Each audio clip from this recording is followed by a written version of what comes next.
دوستوں، آج ہماری کہانی کا نام ہے خلوص کے برتن۔ گاؤں میں رحیم نامی کمہار کی بہت شہرت تھی۔ گاؤں کے ارد گرد دوسرے آبادیوں کے لوگ رحیم کے بنائے گھڑے، تسلے، کنڈے، پیالے اور ہانڈیاں استعمال کرتے۔ رحیم کے ہاتھ سے بنے برتن خوبصورت ہونے کے ساتھ ساتھ پائیدار بھی ہوتے تھے۔ چکنے گھڑے میں رکھا پانی شدید گرمی میں بھی کئی دن تک ٹھنڈا اور ذائقے دار رہتا۔ اس طرح ہانڈیاں بھی سال ہر سال چلتیں اور ان میں پکنے والے سالن بھی ذائقے میں لاجواب ہوتے۔ مٹی کی ہانڈی میں پکے ہوئے کھانے کا ذائقے کی دوسرے برتن میں پکنے والے کھانے سے یکسر مختلف ہوتا۔ رفتہ رفتہ رحیم کے برتنوں کی دھوم اور مانگ بڑھتی گئی۔ گاؤں میں بیدو نام کا ایک کمہار بھی رہتا تھا۔ سرخ پہاڑیوں کے اس پار رہنے والا بیدو کمہار رحیم سے بغض رکھتا تھا۔ وہ کھلے عام اس سے ناپسندیدگی کا اظہار کرتا رہتا تھا۔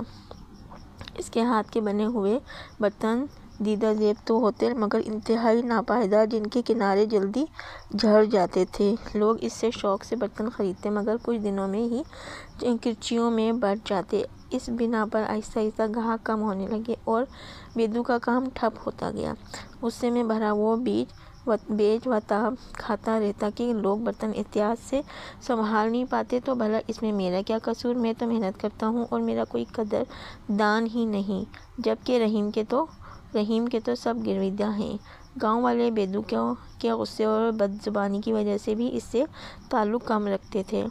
رحیم بہت رحم دل، نیک اور عاجزانہ فطرت انسان تھا۔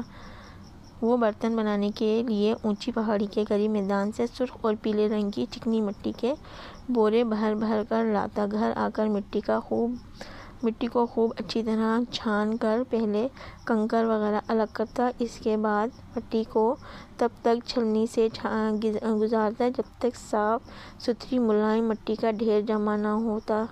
پھر وہ اللہ کا نام لے کر صاف پانی سے ملائم مٹی کو گوندھ کر خوب اچھی طرح یکجا کرتا۔ گوندھی ہوئی مٹی کو گھومتے ہوئے پہلے سے چاک کہتے ہیں، اس پر چڑھاتا اور بڑے پیار اور توجہ سے مٹی کو مطلوبہ شکل میں ڈھال دیتا۔ تیار ہونے والے ہر ایک برتن کو وہ احتیاط سے کھلے صحن میں دھوپ میں سوکھنے کے لیے رکھ دیتا اور آخر میں کچی مٹی کے برتن پھٹی میں رکھ کر پکا لیتا۔ جب سے بیدو کو پتہ چلا کہ رحیم کے برتن اب قریبی شہر میں بھی پہنچنے لگے ہیں تو وہ رحیم کی بڑھتی ہوئی شہرت سے بہت پریشان رہنے لگا تھا۔ اس لیے کام سے بیدو کا دل اچاٹ ہوتا گیا اور تھوڑا بہت جو کام کرتا وہ بے دلی سے کرتا۔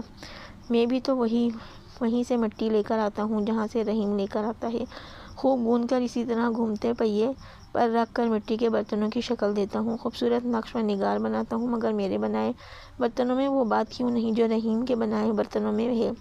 یہ سوچ کر وہ کڑتا رہتا۔ رحیم کے بنائے ہوئے برتن تو تواتر سے بکتے رہے۔ اتنا مشہور ہونے کے باوجود رحیم نے اپنے برتنوں کی نہ قیمتیں بڑھائیں نہ زیادہ کام سے کبھی جی چرایا۔ وہ اتنی ہی لگن اور محنت سے کام کرتا رہا تھا۔ ایک روز بیدو نے سوچا کہ میرا نقصان ہو رہا ہے، کیوں نہ میں اپنے نقصان کا بدلہ رحیم سے لوں۔ یہ سوچ کر بیدو نے ایک شام رحیم کے گھر کا رخ کیا۔ گھر کے وسیع و عریض صحن کے ایک حصے میں چاک اور پھٹی لگی ہوئی تھی اور اسی طرح کچے برتنوں کی قطار در قطار سوکھنے کے لیے رکھا گیا تھا۔ بیدو نے دیوار سے سر اٹھا کر اندر جھانکا تو اسے کوئی نظر نہ آیا۔ اس نے پاس پڑا ایک پتھر اٹھایا اور کچھ یوں نشانہ لینے کی ٹھانی کہ ایک ایک کر کے سبھی برتن ٹوٹتے جائیں۔ اس سے قبل کہ وہ پتھر اچھالتا نامعلوم کیسے اس کے پاؤں پھسلا اور وہ پیچھے کی طرف جا گرا۔ وہ رحیم کی محنت برباد کرنے آیا تھا مگر چوٹ کھا کر واپس چلا گیا۔ یہ موسم سرما کا ایک روشن اور کھلا سا صحن تھا۔ حسب معمول رحیم نے نرم ملائم گندھی ہوئی مٹی کو گھومتے ہوئے پہیے پر چڑھایا ہی تھا کہ ایک فقیر صدا لگاتا ہوا اس کے گھر میں داخل ہوا، اے اللہ کے بندے، پانی پلا دے، میں بڑی پیاس لگی ہے۔ وہ رحیم کے بنائے برتنوں کے پاس آ کر بیٹھ گیا تھا۔ اسے دیکھ کر رحیم دھیرے سے مسکرایا، اپنے بیٹے کو پانی پلانے کا کہا اور خود مٹی کے ہانڈی کی شکل میں ڈھالنے لگا۔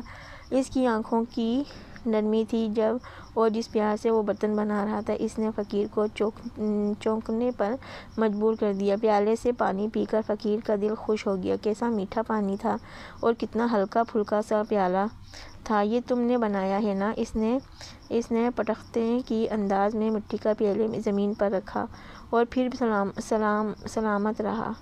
فقیر نے کہا، ایک وہ بیدو کمار ہے جس کے بنائے برتن خود بخود ٹوٹتے رہتے ہیں، کھوکھلے اور پھسے۔ سنا ہے بہت نکما ہے، مجھے لگتا ہے اسے ڈھنگ سے کام نہیں کرنا آتا۔ رحیم نے مسکراتے ہوئے جواب دیا، نہیں، کسی کے بارے میں ایسا نہیں کہتے، وہ بھی اچھا کام کرتا ہے۔ اور پھر سے چلاک کی طرح متوجہ ہو گیا۔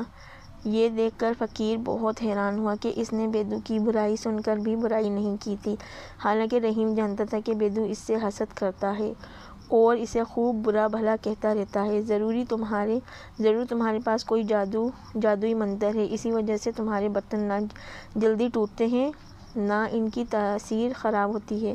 زیر لب بڑبڑاتے ہوئے فقیر اپنی جگہ سے اٹھ کر رحیم نے اسے غور سے دیکھتے ہوئے کہا، جو چیز خلوص دل سے بنا کر احترام سے پیش کی جائے گی اس میں برکت ہوتی ہے۔ یہ سن کر فقیر ٹھٹک گیا، کیسی گہری بات اس نے بہت سادگی سے کہہ دی۔ مرے قدم اٹھاتا وہ جہاں سے آیا ادھر کو لوٹ گیا۔ دن دھیرے دھیرے گزرتے رہے۔ رحیم کے برتنوں کی مانگ تو بڑھ رہی تھی، مگر اب لوگ بیدو اور اس کے بنائے برتنوں میں آنے والی تبدیلی کو دیکھ کر بھی حیران تھے۔ بیدو نے لوگوں سے خواہ لڑنا جھگڑنا چھوڑ دیا تھا، کام میں اس کی توجہ اور خلوص قابل رشک حد تک بڑھ چکا تھا۔ وہی لوگ جو اس کی بد زبانی سے تنگ تھے، اب اس کے چہرے پر نظر آنے والی نرمی اور مسکراہٹ دیکھ کر چونک اٹھتے۔